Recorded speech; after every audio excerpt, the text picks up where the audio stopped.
बिस्मिल्लाहिर्रहमानिर्रहीम। अस्सलामु अलैकुम। इन्फो टीवी में खुश आमदीद। आज 3 फरवरी 2024 रोज़ हफ्ता सऊदी अरब की शाम तक की अहम तरीन खबरों के साथ मैं हूँ वसीम।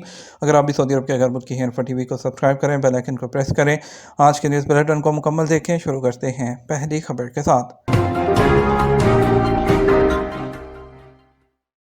आलमी मंडी में प्याज का बहरान, कीमतें आसमान से बातें करने लगी। आलमी मंडी समेत सऊदी अरब और खलीजी ममालिक में प्याज का बहरान है, जहां कीमत में कमो बेश 65% का इजाफा हो गया। सबक वेबसाइट के मुताबिक आलमी मंडी में प्याज की रसद और तलब में फ़र्क से कीमतों में वाज़ेह इजाफा हो गया। प्याज के बहरान की बुनियादी वजह पैदावार मुल्कों की तरफ से बरामदात में कमी का फैसला है। आलमी मंडी में प्याज के पैदावार ममालिक में इंडिया और मिस्र सरफहरिस्त हैं, जिन्होंने बरामदात में कमी का फैसला किया है। इसके अलावा दीगर पैदावारी मुल्कों में प्याज की पैदावार भी कम हो गई है। बहर अहमर में जारी बहरान की वजह से चीन से खलीज और यूरोप में सप्लाई मुतासर हुई है। मुबसरीन का कहना है कि चीन में प्याज की कीमत में 30%, जबकि बांग्लादेश में 25% का इजाफा हो गया। यही कैफियत जर्मनी में है, जहां दरामदाद न होने के बायस मुकामी प्याज की कीमत बढ़ गई है, जबकि इटली में प्याज इंतहाई महंगे दामों फरोख्त हो रहा है। मुबसरीन का कहना है कि 2024 के वसत तक प्याज की कीमत में इजाफा रहेगा, जबकि खुद पैदावारी मुल्कों में भी प्याज का बहरान होगा। वाज़ेह है कि आलमी मंडी में गुज़श्ता साल 2023 के दौरान प्याज में 76.13 बिलियन अमरीकी डॉलर का कारोबार हुआ। प्याज के कारोबार में 2028 तक सालाना 7.52% तक का इजाफा होता रहेगा। गाड़ियों की गलत पार्किंग की निगरानी के लिए मसनूई ज़हानत का इस्तेमाल। सऊदी अरब में गाड़ियों की गलत पार्किंग की निगरानी और खिलाफवर्जी को डायरेक्ट महकमा ट्रैफिक में भेजने के लिए मसनूई ज़हानत के इस्तेमाल का तजुर्बा किया गया। जद्दा यूनिवर्सिटी में ड्रोन अकेडमी की ट्रेनिंग एंड डेवलपमेंट यूनिट की सरबराह डॉक्टर इल्हाम अलगामदी का कहना है कि मसनूई ज़हानत के ज़रिए गलत पार्किंग का सद्दबाब मुमकिन है। अखबारियत से गुफ्तगू करते हुए डॉक्टर इल्हाम अलगामदी ने प्रोजेक्ट की तफसील बताते हुए कहा कि प्रोजेक्ट के दौरान पार्किंग में नस्ब CCTV कैमरों की तस्वीर और वीडियोज़ का मसनूई ज़हानत के ज़रिए तजिया किया गया। प्रोग्राम के ज़रिए इन गाड़ियों की शनाख्त मुमकिन है जो गलत तरीके या ऐसे मकामात पर खड़ी की गई जो पार्किंग के लिए मखसूस नहीं है। उन्होंने मज़ीद बताया कि ये प्रोग्राम ट्रैफिक पुलिस सिस्टम से मुंसलिक है और GPS के ज़रिए गलत पार्किंग की डायरेक्ट इत्तला महकमे को भेज देता है। सऊदी इकानमी की शरह नमू 2025 में 5.5% तक रहने की तवक्को है। IMF ने अपने हालिया जायजे में सऊदी अरब की 2025 में 5.5% शरह नमू की तवक्को जाहिर की है, जो अक्टूबर 2023 में पहले तखमीने 4.5% से ज़्यादा है। अदर न्यूज़ के मुताबिक IMF ने अपनी अक्टूबर 2023 में जारी रिपोर्ट के बरक्स सऊदी मुआशी कारकर्दगी के मुतल्लिक मुस्बत इम्कानात का इजहार किया है। IMF की रिपोर्ट आलमी इक़्तिसादी चैलेंजेस और गैर यकीनी सूरत हाल के दरमियान सऊदी इकानमी के मजबूत और तरक्की करने के हवाले से उसकी सलाहियत की तस्दीक करती है। आलमी मालियाती इदारे की पेशगोई की सऊदी अरब की जारी इक़्तिसादी तरक्की और खुशहाली की भी निशानदेही करती है। IMF की रिपोर्ट में 2024 के दौरान आलमी मईशत की शरह नमू 3.1%, जबकि 2025 में 3.2% की तवक्को जाहिर की है। जद्दा में सर्दी की लहर, बुध तक मुख्तलिफ इलाकों में धूल। जद्दा महकमा मौसमियात ने कहा कि जद्दा में जुमा और हफ्ता के दरमियानी शब दर्जा हरारत 16 सेंटीग्रेड रिकॉर्ड किया गया। सबक वेबसाइट के मुताबिक जद्दा में बुध तक सर्दी की लहर रहेगी और दर्जा हरारत 17 से 20 सेंटीग्रेड तक रहने का इम्कान है। महकमा मौसमियात ने मक्का मुकरमा, रियाद, असीर, तबूक, निजरान, अलजौफ, शुमाली और मशरकी रीजन में गर्द आलूद हवा और हल्की बारिश की तवक्को है।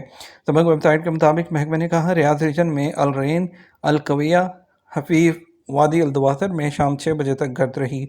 इसी तरह मक्का रीजन में अलखुरमा, अलमविया, तुरबा, रनिया और कनफजा में भी यही सूरत हाल रात 8 बजे तक रहेगी। महकमे ने कहा कि अलजौफ, तबूक, निजरान और करबो जवार के इलाकों में हल्की बारिश की तवक्को है। इसके अलावा तकस अल अरब के माहिरीन ने कहा सऊदी अरब के मुख्तलिफ इलाकों में आज भी सर्दी की लहर रहेगी। एक हफ्ते में 17,000 गैर कानूनी गैर मुल्की गिरफ्तार कर लिए गए। सऊदी अरब में गुज़श्ता हफ्ते 17,896 गैर कानूनी तारकिन को गिरफ्तार किया गया है। सऊदी प्रेस एजेंसी के मुताबिक ये गिरफ्तारियां 25 जनवरी से 31 जनवरी 2023 के दरमियान हुई हैं। गैर कानूनी तारकिन के खिलाफ काम करने वाली मुश्तरका कमेटी ने कहा कि कुल गिरफ्तार शुदगान में से 10,874 इकामा कवानीन की खिलाफ वर्जी कर रहे थे। 4,123 गिरफ्तार होने वाले जो हैं वो सरहदी कवानीन की खिलाफ वर्जी के मुर्तकिब थे, जबकि 2,899 तारकीन लेबर लॉ की खिलाफ वर्जी में मुलव्विस थे। मज़कूरा अरसे के दौरान 937 अफराद गिरफ्तार हुए हैं जो सरहद अबूर करके मुल्क में गैर कानूनी तौर पर दाखिल होने की कोशिश कर रहे थे। इसी तरह सरहद अबूर करके गैर कानूनी तौर पर मुल्क से बाहर जाने की कोशिश करते हुए 48 अफराद गिरफ्तार हुए हैं।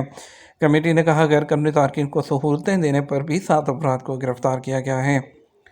चूंटियाँ पालना सऊदी नौजवान का अजीब मशगला। अहमद नामी सऊदी नौजवान ने अजीबो-गरीब और दिलचस्प हॉबी बना ली है। उन्हें चींटियां पालने का शौक है और चींटियों की दुनिया के बारे में काफ़ी मालूमात रखते हैं। सबक वेबसाइट के मुताबिक टीवी चैनल एमबीसी से बात करते हुए उन्होंने चींटियों के बारे में दिलचस्प मालूमात फराहम की हैं। उन्होंने कहा वो 5 साल से चींटियां पाल रहे हैं। चींटियों के लिए खसूसी माहौल और ग़िज़ा फराहम करना होती है। उन्होंने कहा कि क्वीन चींटी की कीमत 2 से 5,000 रियाल तक है, जबकि ये हजम में आम चींटी से बड़ी होती है। उन्होंने कहा कि हर चींटी का अलग काम है, एक क्वीन होती है और एक वर्कर है, एक सिक्योरिटी पर मामूर होती है और एक जंगजू होती है। चींटी के छत्ते में हफ्ते में एक बार इंजेक्शन से पानी डालना पड़ता है ताकि माहौल में रतूबत रहे, वरना जो है खुश्क माहौल में चींटी जो है वो मर जाती है। उन्होंने कहा वो घरों में आमतौर पर नज़र आने वाली चींटियाँ वर्कर हैं और इसकी कई किस्में हैं। उन्होंने बताया कि वो मखसूस किस्म की चींटियाँ बैरून मुल्क से ख़रीदते हैं। चींटी को मुल्क में दाखिल करने के लिए खसूसी इजाज़तनामा दरकार होता है। उन्होंने कहा कि क्वीन चींटी है वो 15 से 20 साल तक उम्र पाती है और वो अंडे देती है। दूसरी तरफ सऊदी नौजवान जिसने माजूरी को कारोबार में रुकावट नहीं बनने दिया। सऊदी नौजवान अब्दुर्रहमान अल अरीफी ने अपनी माजूरी को कारोबार कामयाबी की राह में हायल नहीं होने दिया। परफ्यूम है उसका अपना ब्रांड बना लिया। अल अरबिया चैनल ने मजदूर सऊदी नौजवान के कारोबार के हवाले से एक रिपोर्ट नशर की है। अब्दुर्रहमान अल अरीफी ने बताया कि वो खुशबूयात के शोबे में गुज़श्ता 2 सालों से काम कर रहे हैं। परफ्यूम से लगाव के बायस एक अच्छा परफ्यूम और ब्रांड बनाने में कामयाब हो सके। इसके अलावा उन्होंने अंग्रेज़ी और मैनेजमेंट की बाकायदा तालीम हासिल की है। उनका कहना है कि अपने शोबे में महारत हासिल करने के बाद खुशबूयात जो हैं उसका कारोबार शुरू कर दिया, जिससे वो मुख्तलिफ़ किस्म के जो मवाद हैं उससे खुशबू तैयार करते हैं। सोशल सिक्योरिटी प्रोग्राम में रजिस्ट्रेशन के हवाले से वज़ारत अफरादी क़ुव्वत का इंतबाह। सऊदी वज़ारत अफरादी क़ुव्वत और समाजी बहबूद ने ऐसे अकाउंट से खबरदार किया है जो निज़ाम में मौजूद बाज़ तकनीकी खामियों का फ़ायदा उठाते हुए गैर मुस्तहिक अफराद को सोशल सिक्योरिटी प्लेटफॉर्म पर रजिस्टर करने का दावा करते हैं। औकात अखबार के मुताबिक वज़ारत ने वाज़ेह किया कि गैर कानूनी तरीके से इस्तेमाल करना कानूनी जवाबदेही का बायस बन सकता है। जुर्म साबित होने की सूरत में गैर कानूनी रकम की वापसी के अलावा 1 साल कैद और 10,000 रियाल जुर्माना की सज़ा हो सकती है। वज़ारत ने जोर दिया इस किस्म के अकाउंट्स का मकसद मुस्तहक़ीन को होने वाले नुकसान की परवाह किए बगैर उनकी रकम को हथियाना होता है। शहज़ादा खालिद बिन सलमान की सरबराही में इस्लामी इत्तेहादी अफवाज का इजलास। वज़ीर दिफ़ा शहज़ादा खालिद बिन सलमान बिन अब्दुल अज़ीज़ की सरबराही में हफ्ते को आज इस्लामी इत्तेहादी अफवाज के रुकन ममालिक के वज़ीर दिफ़ा का इजलास हुआ। सबक वेबसाइट के मुताबिक रियाद में मुनक़्क़द होने वाले इजलास में दहशतगर्दी के इंसदाद के लिए मुश्तरका कोशिशों का जायज़ा लिया गया। वाज़ेह रहे कि इस्लामी इत्तेहादी अफवाज में इंसदाद दहशतगर्दी और इंतहा पसंदी के लिए 42 ममालिक जो हैं वो इसमें शामिल हैं। ये तो हमारा अब तक का न्यूज़ बुलेटिन। हम मज़ीद और अहम खबरों के लिए हमारा शाम 12 बजे का न्यूज़ बुलेटिन देख सकते हैं। इसके साथ हम आपसे इजाज़त चाहेंगे। वीडियो को लाइक और शेयर कर दीजिएगा। आपके कीमती वक्त का शुक्रिया। अपना ख्याल रखिएगा। अस्सलाम वालेकुम।